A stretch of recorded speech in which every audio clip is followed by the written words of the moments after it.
Alright, I'm going to make this video for the 50-mile ownership. Had it for about 3 weeks, this Nanrobot D6 Plus. It's pretty solid, mostly metal. I'm going to talk about this interesting screw-on stem lock here. Okay,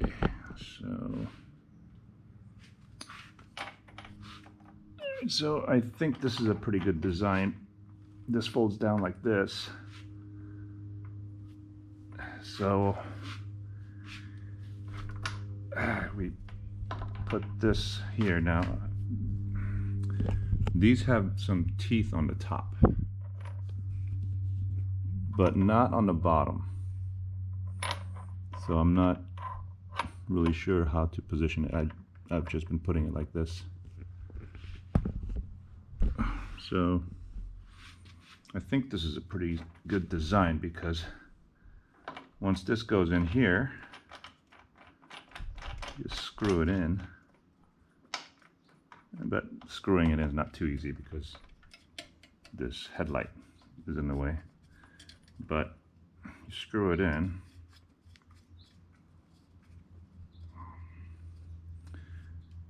And now this part cannot fold back. So I think this is actually a superior design over the other types of designs. It's pretty sturdy. One big issue here is the charging port.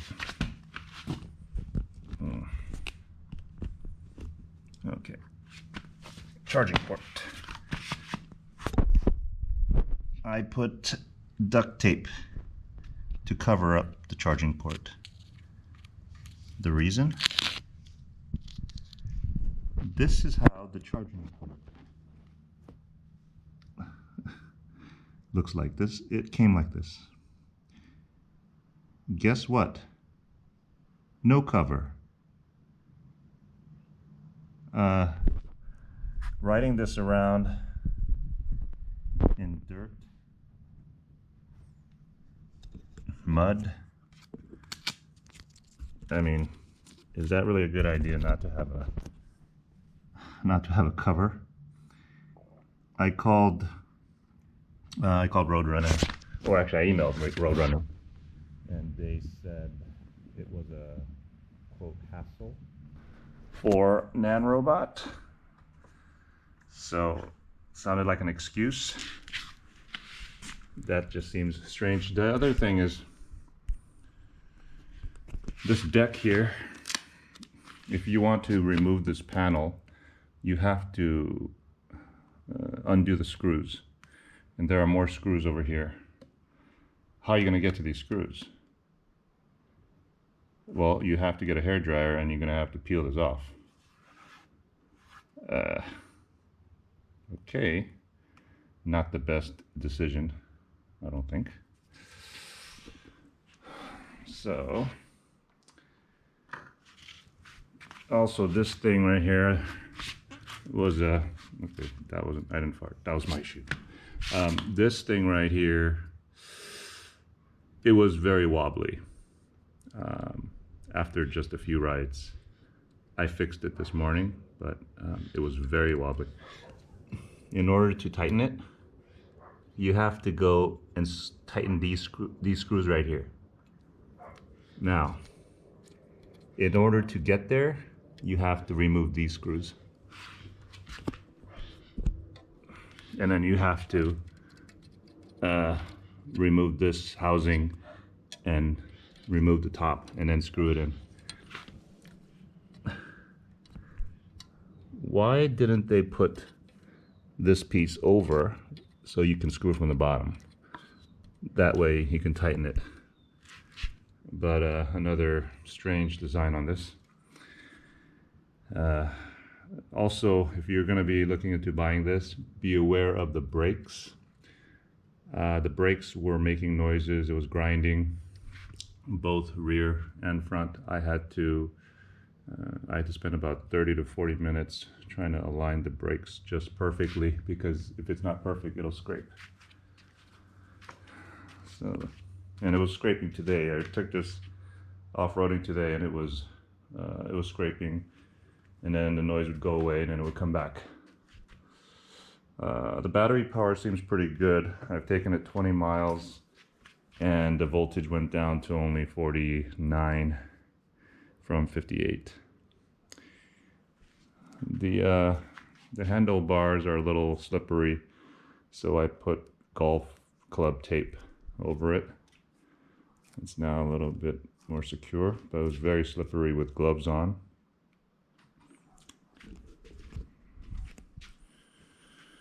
Just wondering about the tire size. Online it says 2.5 inches, but I measured it and it's actually 2.75 inches. I'm just wondering if we could fit 10 by 3 inch tires. Other scooters have 10 by 3 inch. This one is supposed to be 10 by 2.5. So I'm just curious if we can fit the other tires. If anybody knows about that, please let me know. Otherwise, it's pretty good. One little thing here. Notice how they put the sticker on this. It's a little off-centered, and on this side, you know, you can see these bubbles. You know, a little careless the way they put this on. You know, just the build quality, I don't think is that great in that sense. I'm not really sure if this is going to cause any problems. We'll see as I keep writing it, and we'll find out, but we'll see. Just a few things that if you are a buyer, you should be aware. Roadrunner does not email you back. I've emailed them a couple times, and I've also written a detailed review on their website.